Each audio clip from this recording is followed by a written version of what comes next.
I see what you're talking about, Brian. Oh shit, my Yo, bad. what's up? This your boy Bad. Derek Brent, your strike7sports.com. Come on, All right, man. My Let's fault. go. Yo, what's up? This your boy Derek Brent, your strike7. Yo, what's up? This your boy Derek Brent, your strike7sports.com. And this is an episode of Strike 7 Sports Podcast. I'm joined by my co-hosts, Brian Botta and Leon Seaberry. This is another episode of Strike 7 Sports Podcast. So we're gonna open it up with some NFL news. This morning it was reported earlier this morning it was reported that Alabama OC Bill O'Brien is returning back to the New England Patriots to assume the role as the team's offensive coordinator. O'Brien has spent previous years with the Alabama Crimson Tide, working with Nick Saban. Prior to that, he was the head coach of the Houston Texans. However, O'Brien was OC for the Patriots a while back, working with Tom Brady, was instrumental in introducing the two tight end sets that utilized Gronk and the late Aaron Hernandez. I felt like the credit that he deserved for introducing that system, that scheme to the Patriots offense compared to Josh McDaniel. But he took a job with the Penn State and the Lions, where the head coach for a few years was successful, and then took the job with the Houston Texans to the NFL. So that eventually ended. But just want to get y'all thoughts on O'Brien returning to New England and how you think it's going to affect Mac Brown, not Mac Brown, Mac Jones.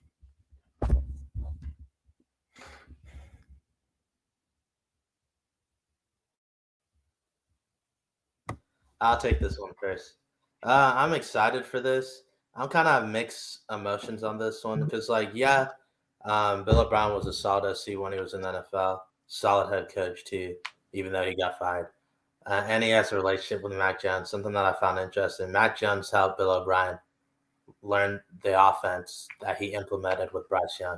Now, some people will say that offense or his creativity, Alabama fans are celebrating that he's gone. But I think it's best for both parties that he's going back to the NFL, and I think he'll be solid. I probably would have hired someone from the Sean McVay, Kyle Shanahan tree, but this is a solid, a proven guy. A lot of people in the Patriots organization wanted him. And ultimately, this is much better than Matt Patricia. I saw a report today that Matt Patricia may be obviously he's not going to be the OC, but they may move on from him completely from the Patriots staff. Apparently, he's no longer getting paid by the Lions, so that may have something to do with it, but we'll see. But I think I'll probably give this a B if I was given out grades. Um, um, I think this is a really good move. I think this is a coaching waiting move too. I think Bill O'Brien will be the next head coach of the Patriots after Bill Belichick retires. This is what I think this move is. I think this is ability. These guys they have chemistry. A lot of times the Patriots are built off relationships.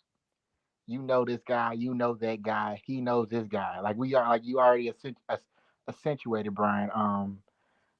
Mac Jones already had a previous relationship with Bill O'Brien with the Alabama situation. Keep in mind, O'Brien was an offensive assistant. I think 27 when they McDaniel was 07 through 11.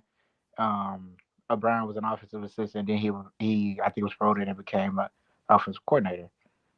Um, at one point, but I just feel like this is like a head coach away move, and I think um, it's kind of a friend doing a friend job, a Bill taking care of Bill's situation, and I think that this is a long term move, DB. Either it helps O'Brien become the head coach of the Patriots once Belichick calls it quits and is done, or gets him a new look for another team. But I feel like this is a really good move because, like I said, Mac Jones is a guy who needs to burst out his third year because your first year was really solid, you got to the playoffs. This year was kind of uneven. It was like really uneven. He needs some consistency and some stability at and the Patriots need to know that they can rely on him because first 2 years it was a mixture of good, a mixture of meh. So, and they also lack the creativity on the offensive side to really help him out. So maybe O'Brien's in there giving suggestions on who he wants at certain positions too, because they need more playmakers. And so maybe it's good that they brought in a guy that's proven, like y'all said with O'Brien, that's a proven has a track record of, having being at the helm of good offenses, even as a good head coach and as a offensive coordinator. Yeah, I agree. This is a much move for New England. They gotta, gotta stop being, stubborn and be up to times with offenses. The way the league is going right now, you can't, you know, it's very rare that you're gonna see a defense, blow past the league. That's gonna be like a 6 to 8 year type of thing where you see that again, like with the Denver Broncos and New England. Um, they need to find that guy. They need to find that offensive coordinator that's going, develop the Mac Jones. He's already familiar with Jones working with in Alabama, won the national championship together. Um, so he's familiar with Bill O'Brien. Now this, I mean, in regards to that being a head coaching move, it's possible. With Belichick, we've been hearing about how Kraft, maybe kind of upset with Belichick the way things have been going.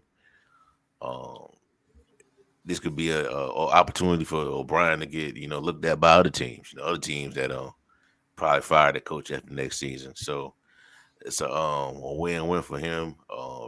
It's good that he's back in the league, getting that opportunity. I think he's a good play caller, good head coach. I just don't think that he, he should be handling personnel situations like we did with Houston, where he traded DeAndre. He traded DeAndre Hopkins for like with some peanuts, man, to Arizona, and that was just like that was a fleece right there, But good days back in the league, man. Hopefully, Mac Jones could go to that next level because he's in a division that has Josh Allen in it. The Jets, their quarterback away from being really good. Miami, we got Miami, Tua, they got Tua, but he has the concussion issues. That could be a serious concern. But when Tua's healthy, he's a really good QB. So they got to keep up with the times. And hopefully Bill O'Brien can get in there and get the guy on the right path because his rookie year, he had a really good, season. A lot of people don't talk about that, but on the Josh McDaniels system, Mac Jones played pretty well. But hopefully, that he can get back to that, and New England can get back to being what they are, what they're used to being, and as a Super Bowl contender under Bill Belichick. So we'll see. All right, so we're gonna segue to the NFL playoffs, the division round, what went down um, this past Sunday in Buffalo. Yeah, Buffalo, Ultra Park, New York. The Buffalo Bills went down once again. They will not be going to the AFC Championship game for a right to play in the Super Bowl for the second straight year. Prior to this, they for sure AFC Championship game. Good. Um, they don't get to this year. This version of the Bills don't get to the Super Bowl. The Thurman Thomas era Bills, Jim Kelly era Bills, they got to the Super Bowl, but didn't win it. But these guys did not get. They're not getting to the next round. So, Josh Allen, a lot of people have been saying that Allen kind of has regressed to a certain extent, and that's because they no longer have Brian Dable as his OC. And you can see it in some of the games this year, but with Josh Allen, turnovers, the offense is, you know, I would say too Josh Allen dependent. I pretty sure y'all heard that before, but it's a Josh Allen dependent type of offense, despite the personnel that they have. But they're missing the three crucial elements such as the running game, Probably need another good wide receiver. Offensive line is down. And need some help on the offensive line. And the biggest thing that got the Bills, tripped up and Josh Allen along with Josh Allen is that Vaughn Miller, man. When Vaughn Miller went out, that's when the problems started to happen after Thanksgiving. On that Thanksgiving Day game when he was lost for the remainder of the season. I think that's where their defense took a big step back because prior to that, Buffalo was a really good defense, and I thought they had the whole ingredient to get to a Super Bowl. But that's not the case, and they're back home. They will be watching from the couch, you know, the Chiefs once again play for right to go to Super Bowl. So just give me what are your thoughts on Josh Allen, and the Bills not getting back to the AFC Championship game? I think that's personally, yeah, you can say the Bills have had struggles this year. And keep in mind, they were on a 7 game, I think it was a 7 game win streak when they were coming into this game against Cincinnati. So it's not as if they were some sort of, team that just stumbled into the playoffs. I think it's just a matter of they met a buzzsaw in Cincinnati. They met a team Yeah, and Joe Burrow. Joe Burrow was going into he went into Buffalo and he wasn't coming out without a loss, without a win in my he wasn't losing that game. I think he mentally said to heck with whatever. We're gonna find a way to win this game. And the Bills, I think the Bills, they barely beat a lot of people on Twitter were sounding the alarm when they barely beat Skylar Thompson and the Dolphins. We're like, yeah, that was a sign. they kind of slept through that, but came out on top. And in the playoffs, it's about winning. It's not about how you win. But that wasn't going to cut it against a Cincinnati team who you just have to give them credit. DB, I think, yeah, Josh Allen is ironic because I think the last pass of the game he threw was an interception. I think Yeah, it's ironic that gunslinger mentality. It cost him in the end. I think that I wouldn't say he's regressed. I would just say he's more turnover prone now because he's what guys all the scouts were worried about in college. About his big arm guy, but tends to throw to the other team a lot. And his interception ratio, I think, it definitely went up this year in terms of the interceptions. But I still think he's a really good quarterback. I just think that he ran into a good team, and there's no shame in losing to a team that many people think are going to go back to the Super Bowl. And I just feel that you have to give Cincinnati their credit. I can't just say, "Oh, the Bills blew it," because they were playing and and the Bengals defense has given up 17 points. Not 17 playoffs points. What was it? Giving up around I think 13 and a half points this playoffs. Got to give them credit yeah. too. So I can't. I got to give them credit for making Josh Allen look bad. It's not all necessarily on just Josh Allen and the Bills. All right. Yeah, coming into that game, I picked the Bengals. I thought they were the better overall team. I think they're probably going to win this week if I had to bet money. So while the Bills could have played better and made it closer, I'm not surprised by the result. The Bills, they're going to have to add some pieces, maybe make some staff changes. Sean McDermott should still be the head coach. They're going to have to do a better job drafting. But this result, in my opinion, wasn't surprising. The better team won, and the Bills have to go back to the drawing board and regroup. And someone put out a really interesting tweet that I thought was interesting. I want to know y'all's thoughts. It said this team that they have, they're not built to play in the Buffalo weather, but they're built to play in like a dome or something like that. I want to know your thoughts. Do you think there's any truth to that? The one thing I will say is they got to improve their running game and definitely got to add another receiver to their offense. But I thought that's kind of a fair point now that I really thought about it. But I want to know your thoughts on that. What is he trying to say though? They basically said that just because they had home field advantage, it necessarily wasn't advantage. In a way, it was kind of a disadvantage. That maybe if they're playing in a warmer weather city or a dome, their offense would have performed better. What are your thoughts on that? I don't know. I don't think that's really the issue, man. No, I don't I want to just think say. Go ahead. go ahead. What up? Yeah, I was just saying. I don't think it's the reason why they lost, but I think it plays a little like sometimes people think that home field advantage is everything. It may not necessarily be the case because the way, Mhm. like another point, I think it's probably a better point. This team is built to win in the regular season, but not built to win in the postseason. And they got to figure out what they got to do to take that next step. Um, Yeah. kind Go of. ahead. Um, got not to interject, not to interrupt you, over. I didn't want to cut you. I thought off, DB. I sort of agree with what you were saying, but I like your point more on the run game. I made this point on Twitter. Damn, I think if they don't get him a good running game, he's gonna become like Josh Allen's gonna become like Dan Marino, a guy that with some big numbers, may get you to the playoffs and maybe win a game or Right. so. But when you get to the playoffs, keep in mind, Dan Marino had maybe in his whole career, guys, had and I think he played like was it 16, 17 plus years. I think he had two guys that ran for 1,000 yards. Two guys. I think one of them was named Yeah. Kareem Abdul-Jabbar, and I forgot the other. I think the other guy he passed away, but like short during his career. But when you get to those points, he like you can't put it all on a guy's shoulders. And like I think, and this one noticed this too, as Marino the run game started going out his career, his numbers went down. His interceptions went. His Marino's numbers the last 7 seasons not good at all. And I don't think it's starting right now because Josh Allen still has time before and so they can have time to get him a run game, but they can't. He can't be the leading rusher on the team. Like it's no, like because he's essentially their best running back. And I know they have Devin Singletary, whatnot. I think they should let him go. And I think he's a free agent.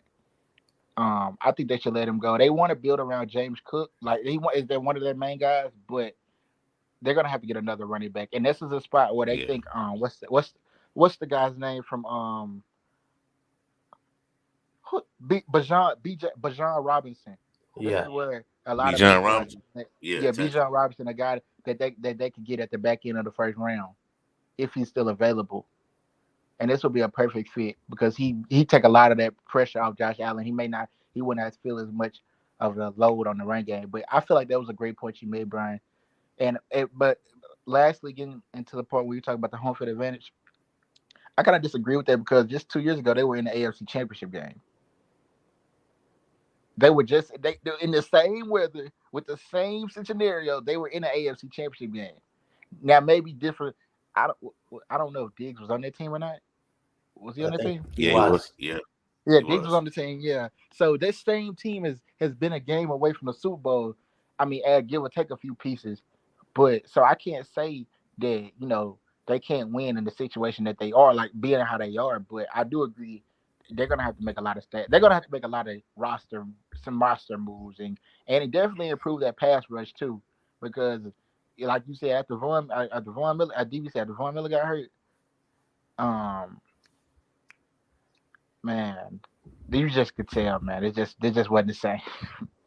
But yeah, that's my viewpoint on it. And they got a couple. And they got a couple of dudes that got to pay on that defense. You know. Hmm.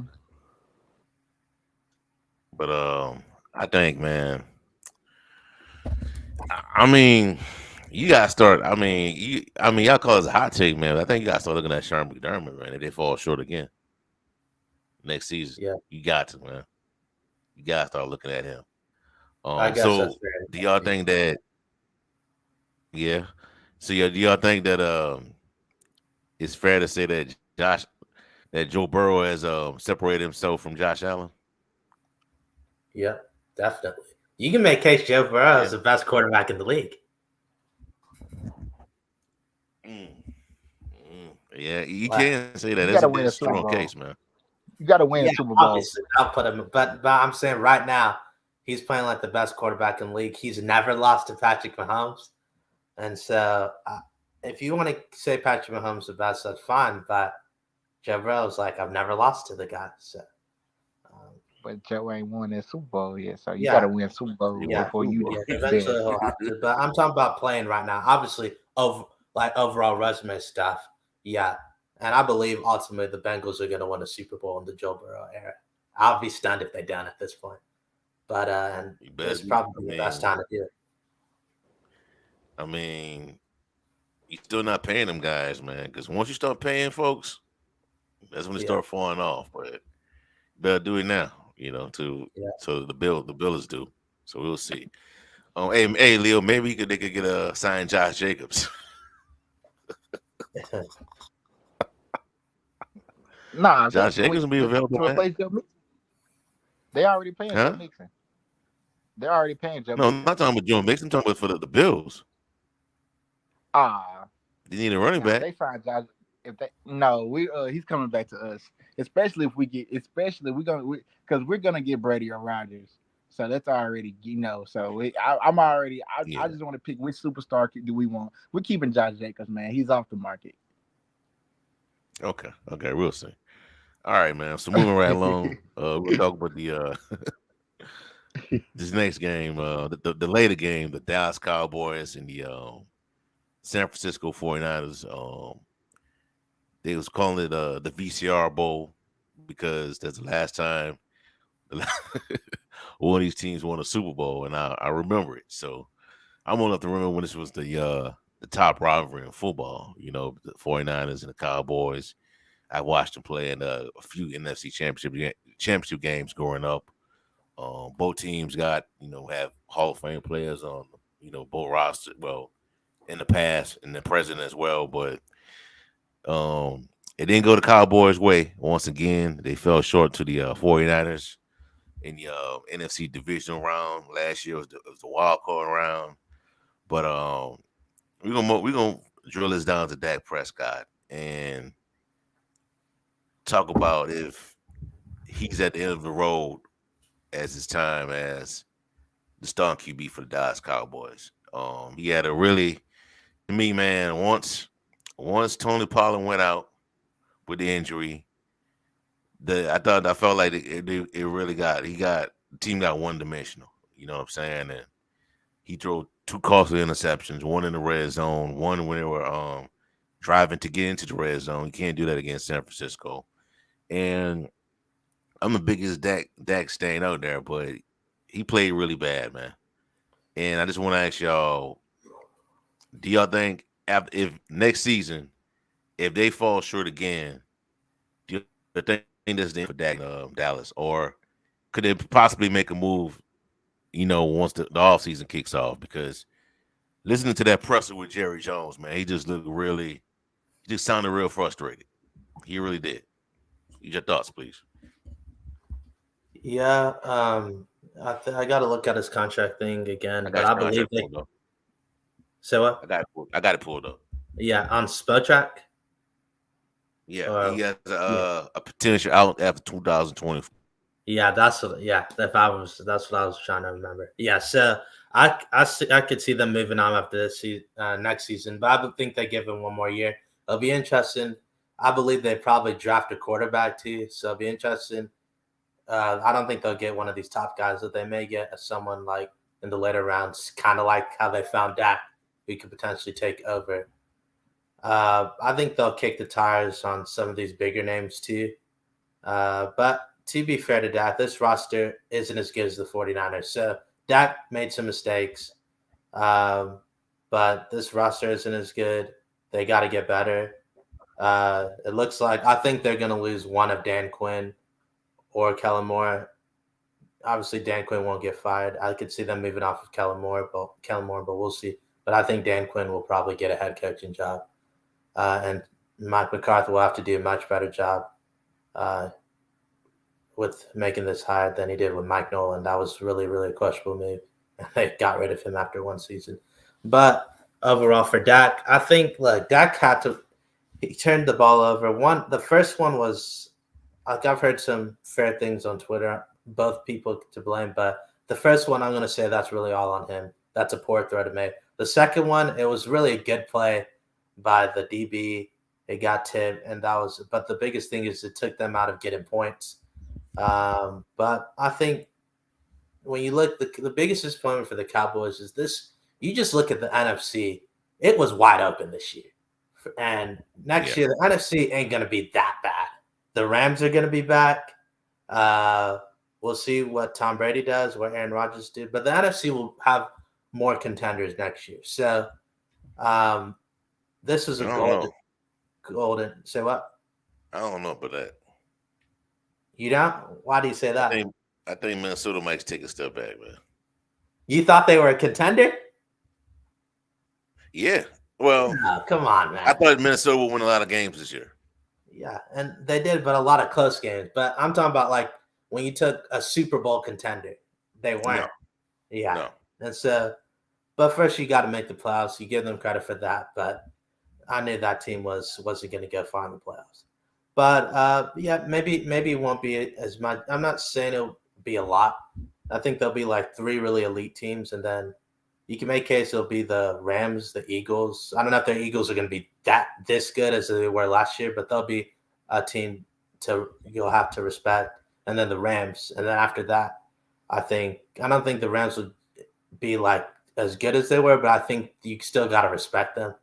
Um, we'll see with what the Cowboys can do, but I don't unless if you're getting a for sure upgrade, and you got to also upgrade this roster. Like people just think, all right, upgrade the quarterback, we're gonna be where we want to be, but they got to add some pieces. This roster wasn't good enough, but Dak has to be better, and I think this could potentially be his last year as a Dallas Cowboy. It'll be interesting to see if any teams that need a quarterback, like I saw the Jets maybe could be interested in Dak, or some Jets fans were interested in Dak. If that was an option, would they decide to move on? But I think they should bring Dak back, add some pieces. Maybe if they obviously if there's some staff changes because someone gets a promotion somewhere, you got to replace them really well. But I think the Cowboys will be all right.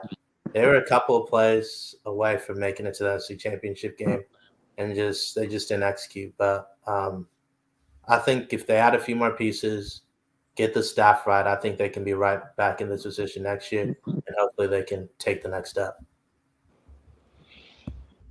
Um, in regards to Dak, he didn't play well, but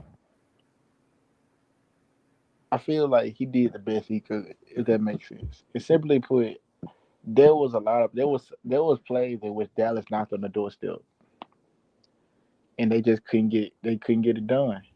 It, I think also a lot of it, and I'm not gonna blame him for it exactly. A lot of the reason why the Cowboys couldn't get really, I mean, you can blame Brett Maher a little bit because on a couple of drives when they were in San Francisco territory, there would have been points normally, but they had to go for it because they didn't feel confident in him. I say about I say they left by at least 6 to 9 points on the board because they was down there and couldn't and didn't feel confident in him. With a reliable kicker, like if they had a Robbie Gold or shoot Tucker. Tucker. yeah, a Justin Tucker. If the Cowboys had a Justin Tucker, or it's kind of like when back in the day when shit when DB, you a baseball, you know baseball. You remember when the Braves used to lose to the Yankees in the World Series because they Yeah. didn't have that closer type of guy that like when the Yankees had Mario Rivera, the Braves never had that type of guy that was a closer. Like that's kind of like the Cowboys on Sunday. They didn't have that type of guy that like you said a Tucker or shit what's his name Myers that played for the Jason Myers that played for the Seahawks. A guy that can close the game out Yeah. with his leg, and they didn't have that guy. Like Myers is a solid kicker. I don't know what happened to him, but they that's more. I think that's more a reason why, and people aren't really talking about that. I know they were talking about him missing, but they weren't really talking about the fact that it's not just him missing. It's that his inconsistencies caused them to maybe lose points, and every Hmm. point matters in a playoff game. And you can make the argument against me, Brian, but I feel like this.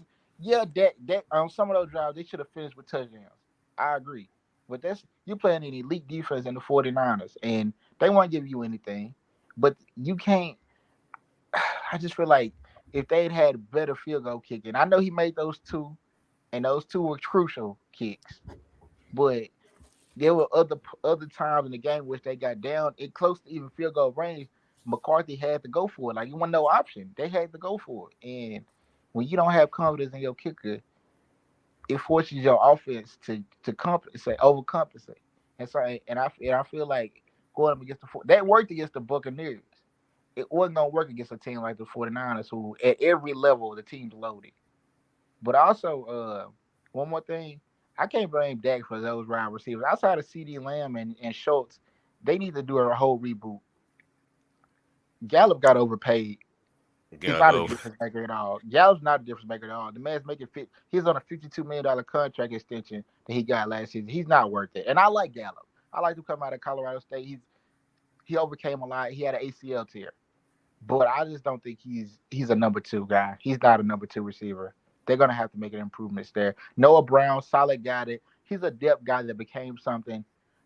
Not a really a number four. Really a number four that had to become a number three. And sometimes a number two because of the lack of the injuries and the lack of consistency at the position. CD Lamb's a true number one. They have the number one. They have a true number one and they have a tight end. I don't know what else they have at the pass catching positions. So it's gonna be interesting to see what they do there. I think Dak's their guy. You're making 160 million dollars. Jerry Jones is I think he's frustrated with Dak, but I think that Dak's gonna be his guy because I think he saw enough. They needed to win that playoff game. They won. Yeah. I think people we were talking about them going to the NFC Championship game. Come on now, if I did. I did. yeah, people were talking about that in general. Yeah, like you as well too. But I'm saying, but I think this was a successful year for the Cowboys. This was a success. If we can be honest, is there any shame at losing to the 49ers? There's no No. shame, but No. you had a chance to win it. And I'm just saying the whole landscape of the NFC. How much is it going to be this wide open again? You just don't know. And so maybe they add some pieces. We'll see. And so I'm not saying like their window closed, but this was a really good opportunity to get to the NFC Championship and potentially get to the Super Bowl. I mean, But it's going to be interesting to see. One other thing, offensive weapons, Tony Pollard, I know he got hurt, but he's really, really key to what they do. I hope they bring him back. Go ahead. But yeah, Tony Pollard, Ooh. big piece. Him going out really hurt. But then they need to upgrade their receivers. CeeDee Lamb's the number one. I wouldn't mind them bringing T.Y. Hilton if they don't find – he's a good veteran to have, but he's probably your third best receiver. They really need a really good number two. In my case, they never really truly replace Amari Cooper. And that was a mistake. They really could have used him. But I think they'll be all right if they add some pieces. It'll be interesting to see if Jerry, a big thing everyone knows about the Cowboys is Jerry's power. So, but we know that ain't changing. All right, go ahead. What if they get Michael? What if they sign Michael Thomas? Michael, who? Yeah. Oh, yeah. I was Michael reading Thomas. an article. Do you think they're going to cut him? Yeah, it is, man. That's what I'm hearing. He's getting cut, man. Wow. They're not. Nobody's going to trade for that salary, man. Nobody's He's not worth it that anymore. contract is He's huge, not man. worth it anymore. They're not going to pay that. So DB, y'all not gonna. I heard y'all was gonna thug it out. I heard y'all was gonna. I look at well, who? I heard y'all was gonna thug it out one more year. Say it again. I heard y'all were gonna thug it out with. Nah, Thomas man, he's one more done. year. He's gone, man. I'd be shocked if he comes back. Like he's gonna have to get a reduction in salary, man. Right. I mean, look, I look at the wide receiver for free agents. It's really not a good selection like that for Dallas to choose from. That's gonna in my opinion, will make the difference for them. So they got Odell out there. You know, you can make a move for DeAndre Hopkins. Other than that, man, I mean, I think Diggs coming back. This Stephon Diggs coming back to Buffalo, man. But I just think that you know how that stuff is, man. He was just upset. I don't think it's nothing to make a big deal out of. But you may go after you look at that, but I don't see the wide receivers that's on the market right now straight is legit, but I don't think they're gonna come in and unless it's Jacoby Myers that can put Dallas over the top. What about Juju? That'd be interesting. I don't know, man. I don't know, man. I just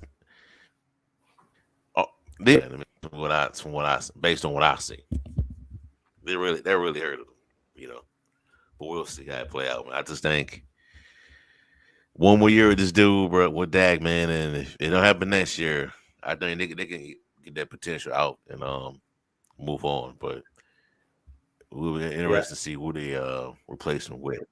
So we'll yeah. see. All right, man. Moving right along, we're gonna segue to the NBA. Um, the NBA trade line. It's the time to heat up. Next February 9th is the deadline.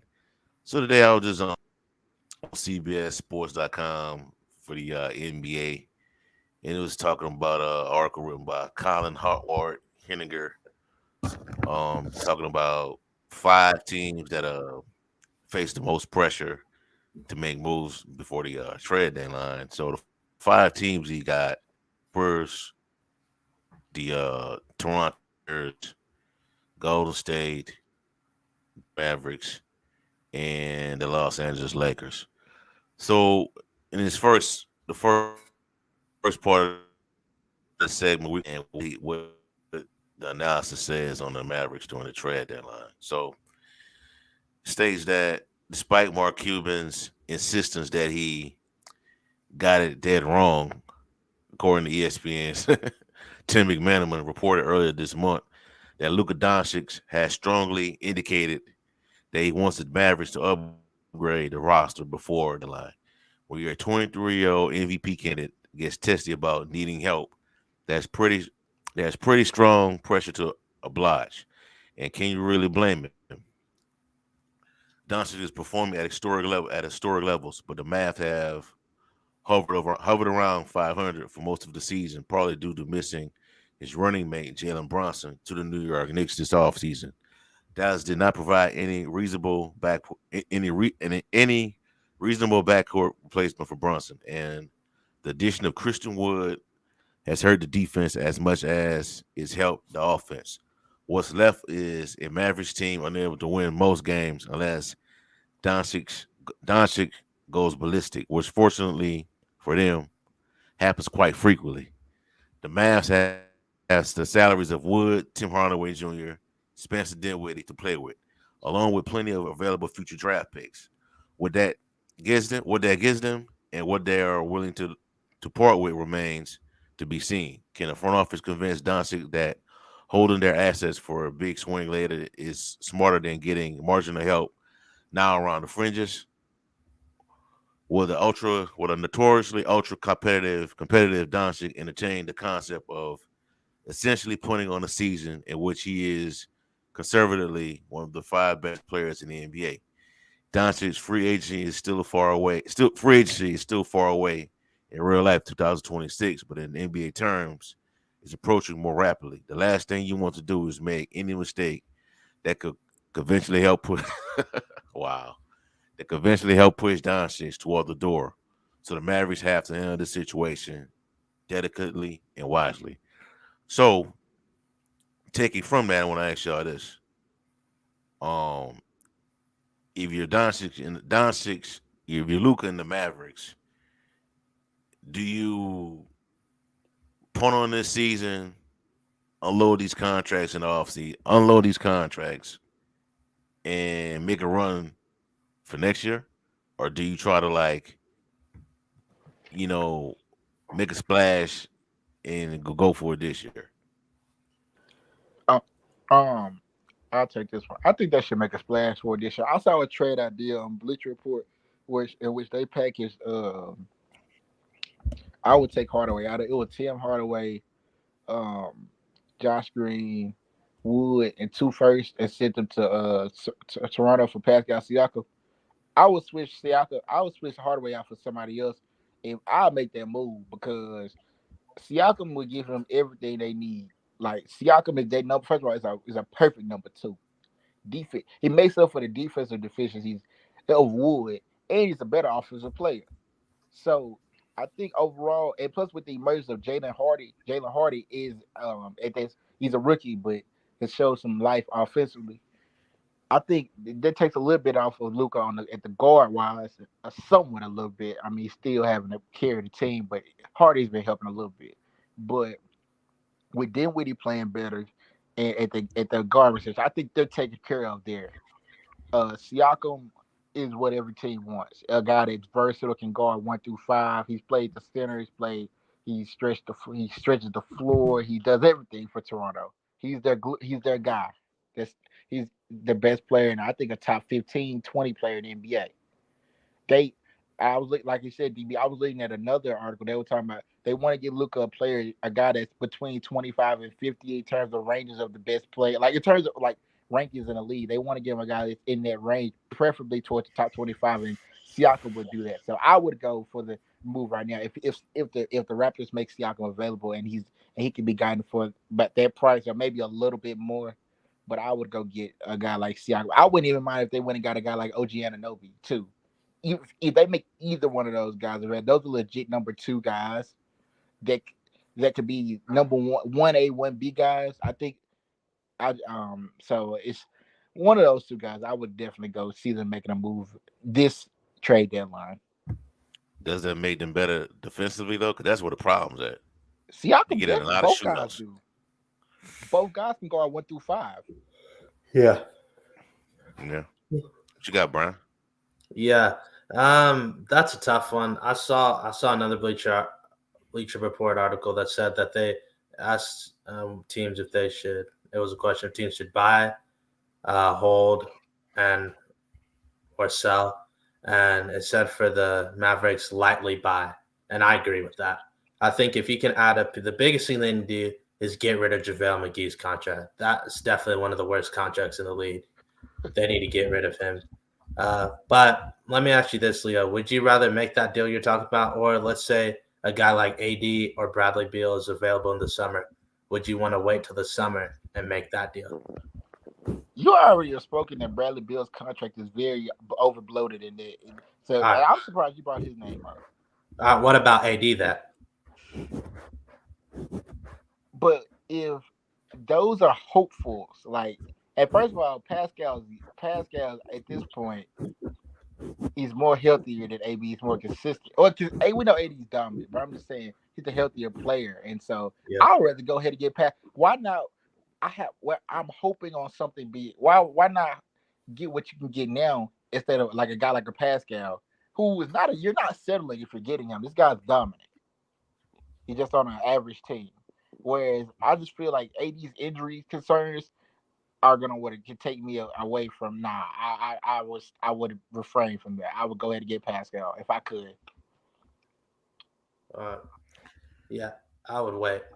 Let me finish and then I'll let you get. Go ahead. Yeah, go ahead. And so, yeah, that's the only thing I'll add is I think the Mavericks just should lightly buy and take it from there, and then make their big move in the summer, unless if like a big time player comes available before the trade deadline, then make the move. But I would lightly buy if I was the Mavericks. You would likely buy? Yeah. I mean, the way I see it, and I just thought about this. You know, like we're saying that everybody was saying that the NFC was weak this year, was wide open, right? Yeah. I think you consider. I think you consider about the West, man. The West, nobody's talking about it yet, but Yeah. the West look wide open. You know, Yeah. Look, Golden State. We at the top of the West. You got Denver and the Memphis, and you know, now that I'm zeroed it, that I'm adding the Grizzlies to the one as the one of the featured teams on the side. I think the Grizzlies could be beat in a 7-game series, like against the Lakers. They could get sent home early, or Denver could go home early, regardless of where they're seated at, regardless of how high they're seated. Yeah. So the article, man, it got it's something to think about with Dallas. You know what I'm saying? Luka's been going through this for past 3 to 4 years. You know, he's just been like Leo say, backpacking. He's been carrying his team for a while, man. And you gotta think if you surrender these assets, you give up assets to get one of these players to add to your roster. Is that gonna make you better this year? In a week, I would say, in my opinion, a watered down Western Conference because the Clippers not it. Golden State, you don't know what's gonna happen. I mean, they're getting better. I think if the Lakers get in, I think they could give the Grizzlies some issues. Yeah. But it's something to think about, man. Because if it don't make no sense to like give up assets to go on a run that you're not really sure if you're gonna be, get to that level. You know what I'm saying? So I just think it's kind of. I would try to convince Luca to just I'll convince Luca to wait this one out, man. Just let's just chill, put up big numbers, sell tickets, and just we put on this season. We got cap space. We'll unload these contracts, and we'll go after. We'll make our run in the summer of 2023 for a guy like Yeah, if LeBron comes available, we'll make a run. What y'all think? yeah, I agree. That's what I would And do. the big thing is you better get this right, especially if you go like give up a lot of assets because you really got one crack at making a big time move. So you better get it right. And I'd rather take my chances in the summer. Still, you could still make solid moves. And this is the thing. Remember last year, and Jalen Brunson was a solid player. You made cases an All Star this year, but they made the Western Conference Finals with, I mean, with most of these guys, and maybe obviously Jalen Brunson was there too. So that's what I was saying. They could probably still get a really good player and still could potentially make a run. But I agree. Go if you're gonna make a move, go in the summer. You'll have more options, and I think more guys that may not be available now will be available then, and then you make your big move. But the only way you can make a big move, if like let's say for some crazy reason, Zach Levine's available, Anthony Davis is available, then if you want to make that move, I'm fine with it. But I would wait till the summer. Right. And the other thing, man. Go ahead. You got anything to say, Will? I didn't. No, I wouldn't say I was listening, but no, I'm listening. Okay. Yeah. Another thing, man. I think I think Steve Ballmer gonna blow up the Clippers, man. For real. After this season, I think that's it, man. Bold prediction. Yeah, Cause they're I mean, you can't be paying those guys like that, man. well, when you say blowed out, he's not. If he's not gonna, in my opinion, they still have a chance to win the title. But that, like I said Not this this year. before, they're a sneak. I think they do. They still have a window. But I could see them making some big roster moves. Ty Lue could be on the hot seat if they don't do too well. Um, LeBron James, that's a sneaky place for him to end up. It's still in LA.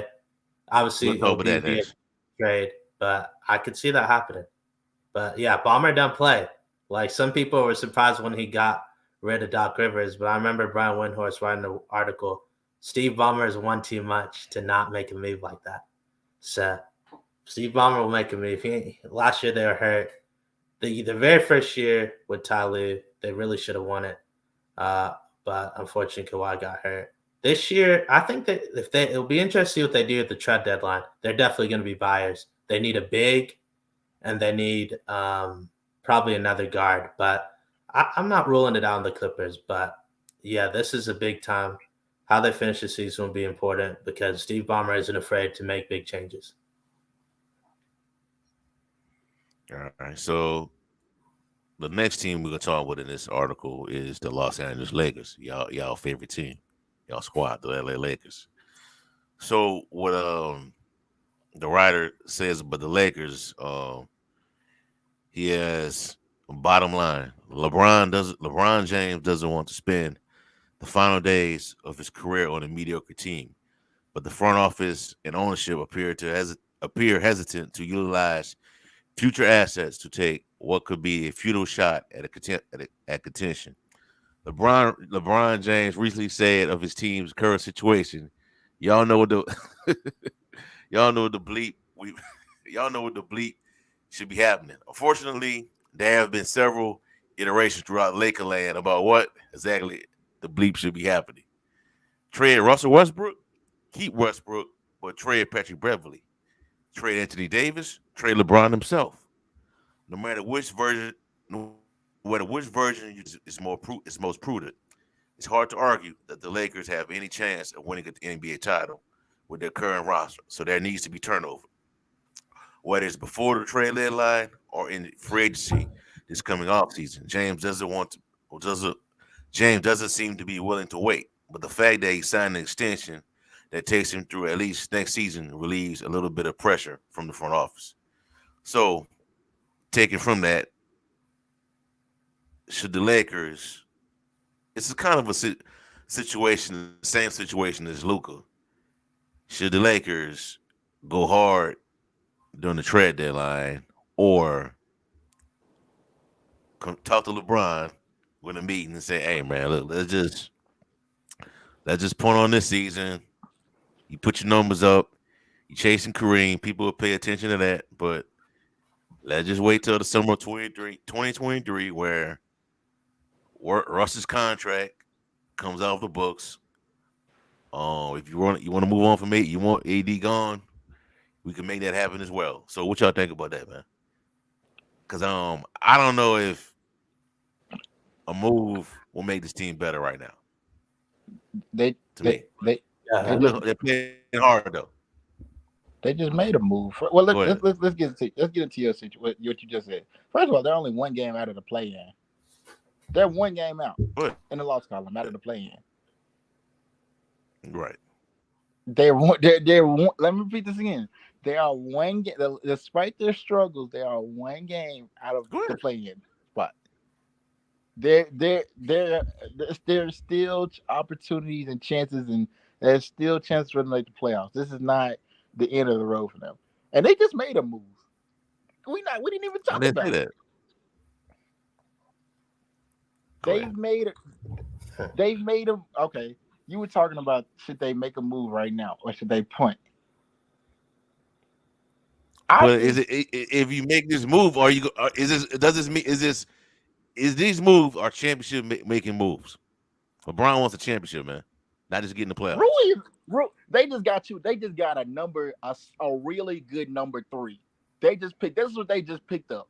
Rui's a bucket, and Rui's versatility is gonna. LeBron is gonna like that, and trust. And please, people don't look at the name, look at the game. That's what these people. A lot of people look at the names, look at the game. He's a phenomenal fit. The guy can go out 1 through 5. He's a very versatile big, can play both 4 positions. He's not he moves well without the ball. Rui Hachimura's game is very gonna fit very well in the Lakers, and it's gonna be one of the more underrated moves. I think it's gonna be very very fruitful for the Lakers. Takes pressure off both Bron and AD, and like I said, he's gonna when AD comes back, he's gonna be the starting small forward. So I think it's a championship kind of move. It's not a championship winning move, but it's a championship kind of a move. He's the type of player that every championship team needs to have. Now, are they done making moves? No, but at this point, I wonder, do they go back to the well again and go back to do they give? Because I think they tried to get. My theory is that they tried to get Kyle Kuzma back, and that the Wizards said no. That's my theory. Because I think they wanted Kyle Kuzma back. And I think he Why you wants to send him come out? back. What'd you say, DB? Why you sent him up in the first Because they thought they were place? getting the Russell Westbrook of old. Well, you can make a case. Why did they send him to the Wizards instead of to the Kings to get Buddy Hield? But that's too late. LeBron kind of played a role. But I'm fine with what this move. They definitely needed to get more size. They accomplished it. I actually prefer Hachimura coming off of the bench, especially play the minutes to spell LeBron, and then some minutes he can play with LeBron. I wouldn't mind them. I'm kind of with the Mavs lightly by. I don't think they should make a big move unless if some big time star is available. Then you make that move. And even though the West is wide open, I don't think that they're good enough to win the West. So they're good enough to maybe make a run, and that means maybe like win a playoff series. I don't think they can win 2, but you never know. But they just need a solid, like Cam Reddish is someone I'd like for them to pursue, a solid role player like that that they can get for cheap. That's what I prefer, and take it from there. And then this offseason, decide what you want to be, what direction you want to move in. Because right now you're in the middle, and that's the worst place to be. So if you want to blow it up, blow it up. If you want to go all in, go all in. But they got to get out of this situation of being in the middle because it's not good for the fans. It's not good for the players. We just need a direction, and hopefully they make that decision in the offseason. I got a question. So Yeah. is a move? Two names that I see y'all possibly for the Lakers at the deadline. Terry Rozier. There's got to be a little name floating around. Terry Rozier from the Hornets and a sneaky name, y'all, that a lot of people are talking about. And I don't think the Knicks will sell on him unless they just go because they've been doing good. Julius Randle. That's a guy that I don't. A lot of people say a lot of Laker guys people regret on giving up him in the first place because he kind of started to break out when he got with the Pelicans. I think that was when he had his breakout, years a little bit. Um, do y'all think that that's a good name, Julius Randle? I think Terry would be a really good fit because I think the Lakers still need another guard, but I don't know about Julius. I That's said not going to Terry Rozier happen. over Terry Rozier, man. You need another guard, dude. They do. I think they're good with guards. They need size. They need another. They probably need another shooting guard and another wing. I'm fine with everything else. Isn't great, but they're solid enough pieces to continue with. They still have their open roster, so I'm guessing they're saving that for the buyout and the trade. Once trade deadline has passed, they'll probably fill it. But I'm fine with what they did. Um, this was a nice trade, like I said, with Hachimura, and I think he's going to be a solid player for the Lakers. But my biggest thing is I just want a direction of where this organization is going in the offseason and take it from there. Um, but I'm fine with what they did. I mean, some people like I'm a Lakers fan, but I'm an objective Lakers fan. So LeBron won a title. That wasn't a guarantee, even though everywhere I go LeBron wins. But the West was so deep when he came. It wasn't a guarantee. It's not as deep as it once was, but it's still pretty tough. And so I'm fine with him if he only wins one title. I'm fine with that. LeBron made the Lakers relevant, but ultimately, I think it's time to probably move in a new direction in this offseason, coming up offseason. Oh yeah, Are what you type of direction that should be? are you saying trade LeBron? Maybe not. Oh Look, my. because like I was thinking this, he will never do it.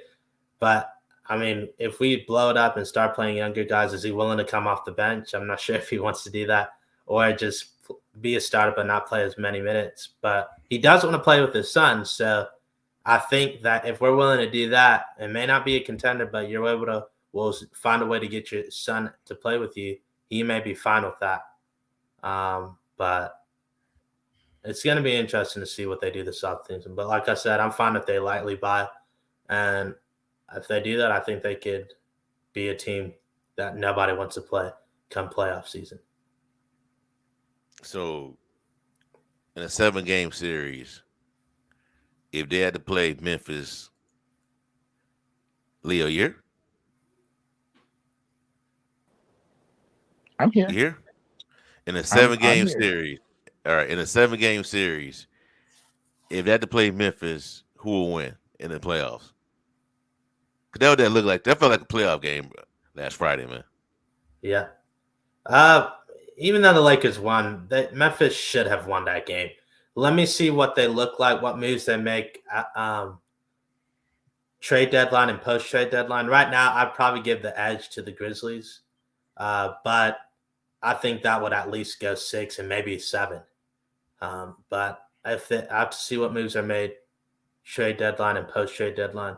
But if the Lakers win that series, if it happened, it wouldn't surprise me. But I think it's more likely the Lakers play the Nuggets because I think the Nuggets are going to get home court advantage throughout the playoffs, or at least throughout the Western Conference playoffs. And so that's think that matchup is more likely. But if there's one team I want the Lakers to play, would be the Grizzlies. I think we could beat them in a series. All right. Got any Leo?